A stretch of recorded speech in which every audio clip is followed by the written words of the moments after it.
Good day everyone. So this is the first time na kami po ay magagala, mamamasyal at mag-staycation for this year 2025.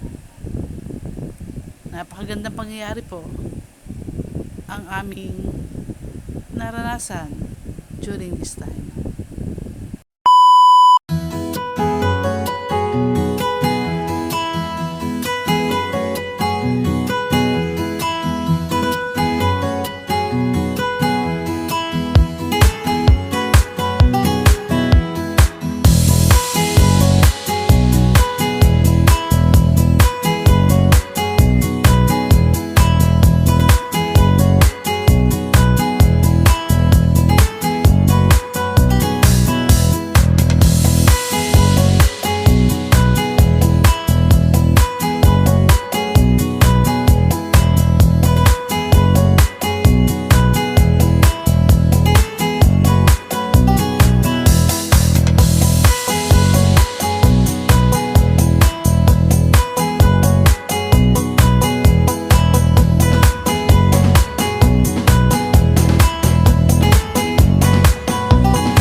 Narito na po kami sa lugar na kung saan kami po ay mag-stay. Ito po yung entrance, mga kaibigan. At mararanasan namin ano ba ang mayroong magagandang lugar o magagandang bagay sa lugar na to. Una, yan swimming pool. Ito po ay hot spring or mainit ang tubig sa pool na kahit gabi na ay pwede pa rin maligo. Nakaka-relax po ang lugar na ito. Tahimik at malinis ang kapaligiran. Hindi naman siya ganun kalaki, pero pwede na po sa amin.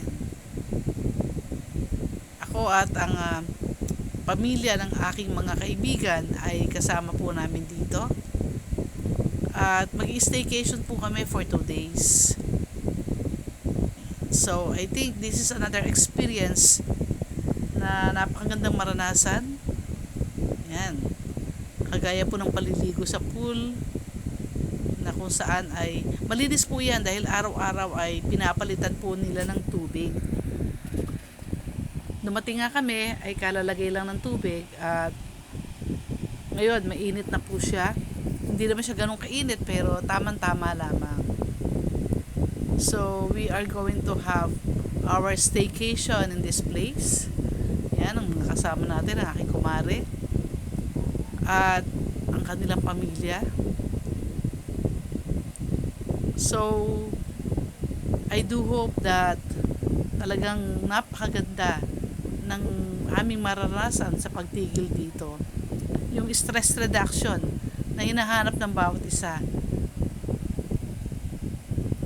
After ng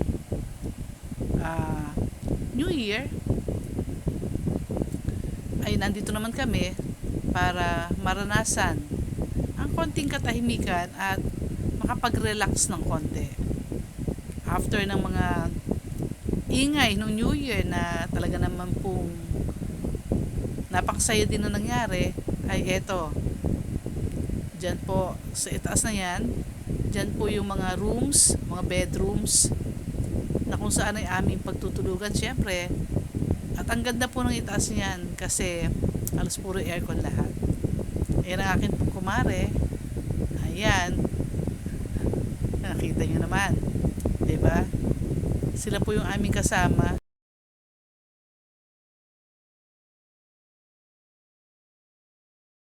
Bahagi po ng aming pag-staycation at pag-stress reduction ang awitan. Yan, nagkantahan po kami sa video kay kagaya po nitong aking mister na talagang habang pinanonood ko siya ay nandoon yung ika nga ay masarap na feeling na kung saan talaga nakaka-relax po mga kaibigan.